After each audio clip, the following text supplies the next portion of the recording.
before you close your eyes, ask yourself, what was my biggest accomplishment of the day? Having an answer to that question will allow you to have won the day instead of the day consistently kicking your butt.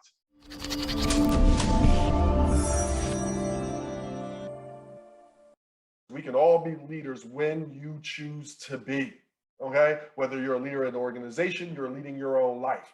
Leaders use their 24 hours differently from everyone else. So the first thing that I was doing in the morning, and I implore everyone to do, is be mindful of what we put in here and in here when we first wake up in the morning.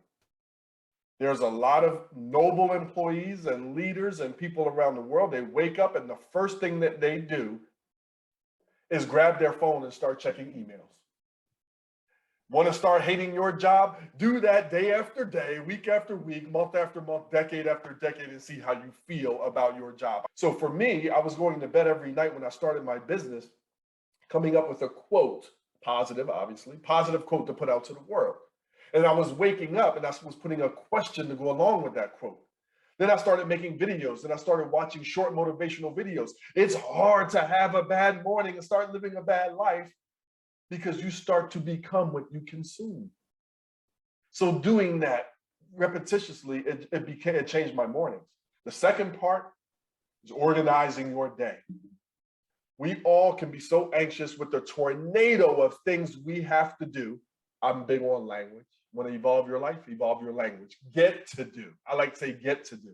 7.5 billion people on this planet, more than half of them will take everything you have right now.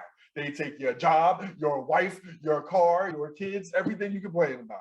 So that tornado of things you get to do. But let's organize it. You get to where you've chosen to be, cracking open the laptop to work, write it down. What's your list? What do you get to do today? What does it take for you to effectively lead your life and run your business? Now, the parts that's missing with that is that type A people get to cross off the list. And that's a good thing. Cross some things off. Things that don't get crossed off go on to tomorrow's list.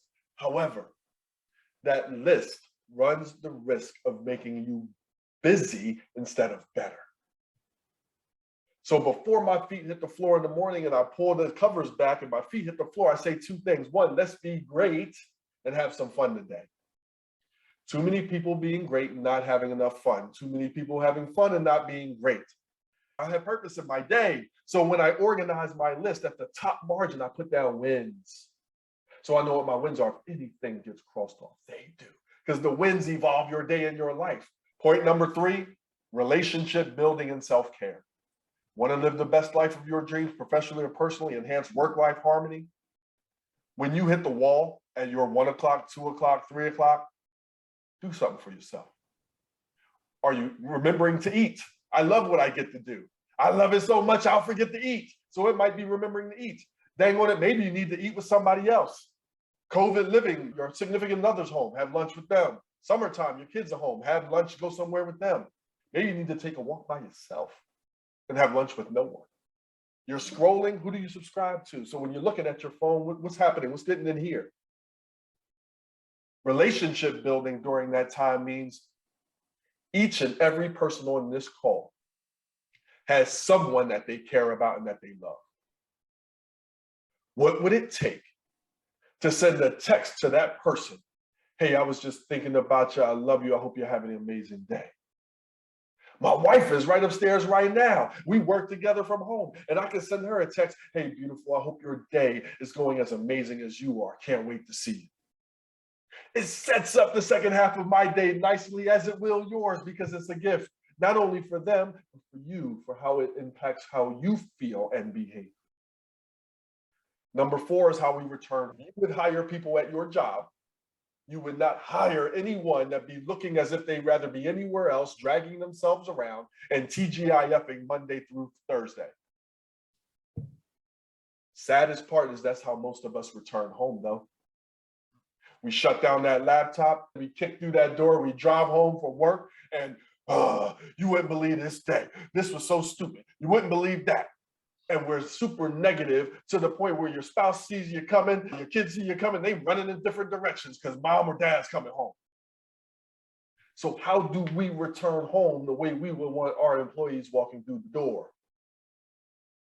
So know what you need to do for yourself to make that happen. Maybe it's a 15-minute shot. Maybe it's taking that walk. Maybe it's having a drink. Don't drink every day. You don't want to get into that, okay? For me, it was going to the gym. It would allow me my second win. And it was the only time that for an hour it could be all about me. And then I could put my cape back on and be super husband, super dad, super everything. The last point, it's the best question every human being can ask themselves. At the end of the night, before you close your eyes, ask yourself, what was my biggest accomplishment of the day? Having an answer to that question will allow you to have won the day instead of the day consistently kicking your butt. Do you know what you've accomplished by this time today already? I'm sure you have more than one big accomplishment. And if you care enough, ask your significant other, ask your kids, what was theirs? I guarantee you don't know their answer. And now you know what to celebrate them for. Say you're proud of them for. Give them a hug about. So that's the 5 points. And it's significantly impacted my life professionally and personally.